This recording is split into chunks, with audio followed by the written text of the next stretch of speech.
So now what we have is from going from a educational system that focused on cognitive and linguistic, we now have opportunities. We have choices between not just 2 lines, but up to a dozen. Yeah, okay. All of them important. And these show up not just in one quadrant, they can show up in any of the quadrants. And they're different in all of them. They show up in states. And you have to decide whether you want to introduce kids to state development. At some point, does it become important to discover your true self, your real self, ultimate reality? Seems sort of important to me, but people can make up, their own minds and decide. So we are now faced with a stunning explosion of possibilities in what constitutes education. And what it takes is discussions like these in an ongoing basis, saying, okay, which of these do we feel are important? And how can we best train and educate those that we feel are important? And at the very least, a couple of things are very clear. One is that because the quadrants are so central, and because there are such major schools coming out of each quadrant, like the upper right quadrant is where all orthodox science comes from. But the upper left quadrant is where all psychology, all introspection, all self-knowledge, all thought therapies, all spiritual realizations come from there. The upper right quadrant, orthodox science, doesn't believe in the existence of any of the upper left. And so it's like, okay. And so you get these interior battles going on between these things that are just insane. Because one of the things that we found about every single one of those elements of the aqual map is that all of them are real, all of them are important, all of them are necessary. And so at the very least, what you want are some introductory classes that sort of outline all of the various areas. And also lets kids see how things fit together. And even if they are specializing in a particular field, it might, in the upper right quadrant, it might be physics. In the lower left quadrant, it might be hermeneutics and interpretation skills. And how do we do that? It might be collaborative inquiry. But whatever you're doing, you'll know how what you're doing fits with the other possibilities that are out there. And you'll also understand that there are important discoveries being made by those other approaches. So yours is important too. Just don't get caught thinking it's the only important one. And so that expands your horizons right there, shows you how everything fits together, lets you appreciate the importance of what you're doing, but not over-exaggerate and get caught in thinking that's the only one correct way. For the first time in history, really, virtually all of humankind's major wicked problems are global. If one nation completely stops carbon dioxide emissions, that won't do a thing to global warming. The entire entire planet has to stop doing it. So we have these global problems demand capacity to think globally and to have a framework that holds the global issues. Global terrorism. One nation can do something to try to stop it. It won't do it. That virtually every nation has to be participating in this. Financial meltdown. Global market financial meltdown.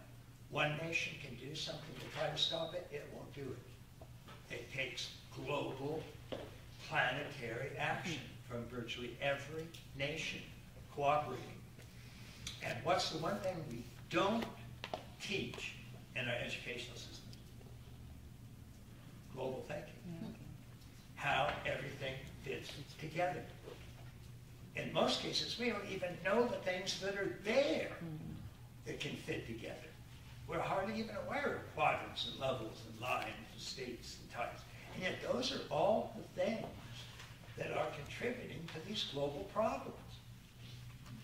And you can't come up with global solutions if you can't think in global terms in the first place.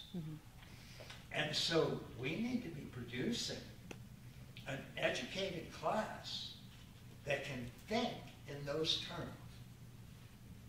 Because so far, we're not thinking in those terms, and we're not doing a damn thing about any of them. They're all still there. As a matter of fact, last year, after a decade or two of all of the scientific data showing how worse the situation is getting, did that have any impact? Last year, we did the most carbon dioxide pollution of any year so far. It's getting worse.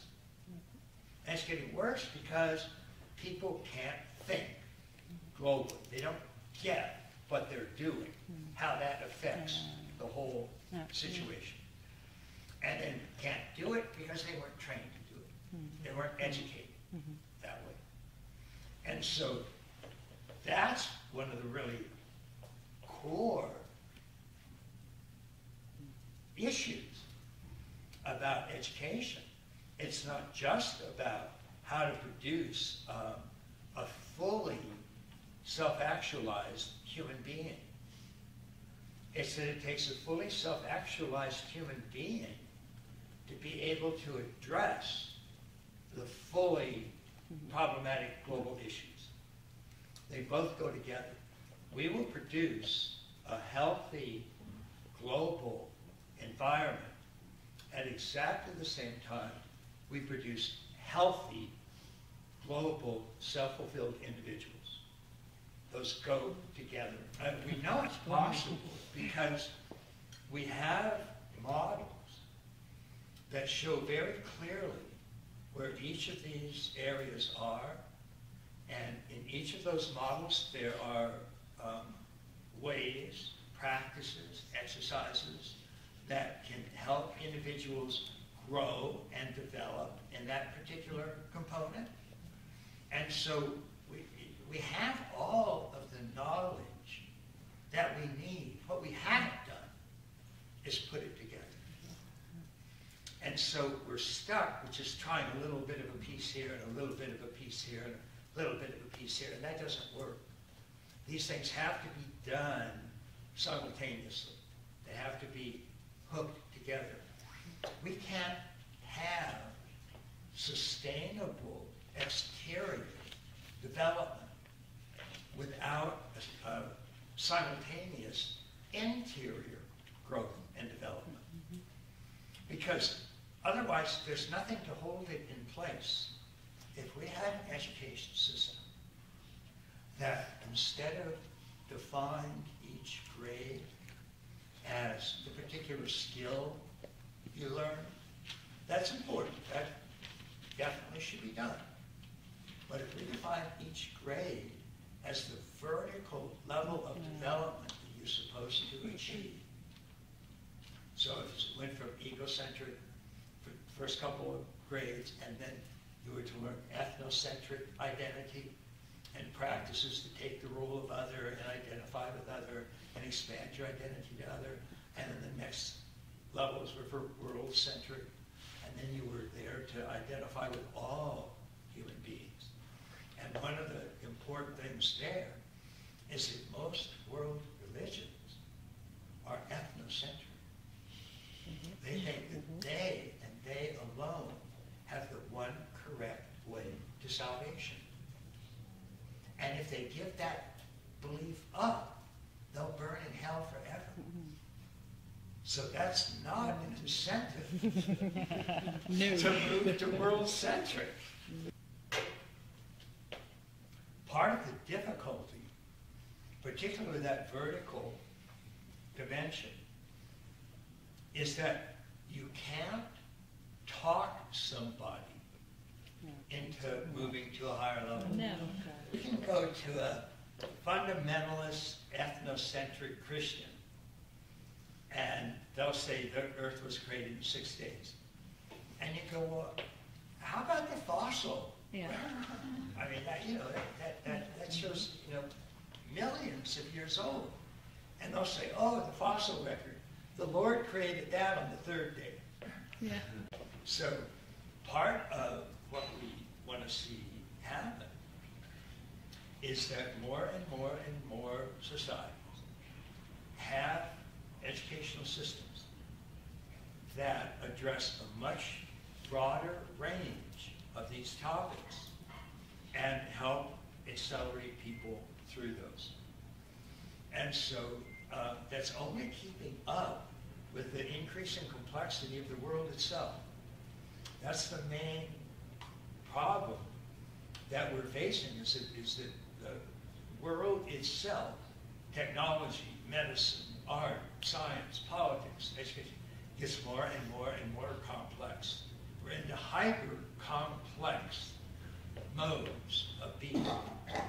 And it takes hyper-complex modes of awareness to be able to understand them, to be able to stay with them, to be able to make sense out of them, and to be able to come to conclusions, solutions for those types of things. 60% of Americans aren't capable of that.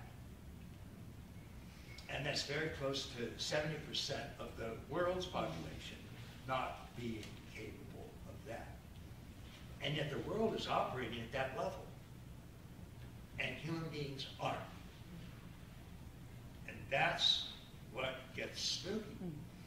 So education has to put an emphasis on helping with these levels of development, because each level is defined as being able to handle a more complex issue.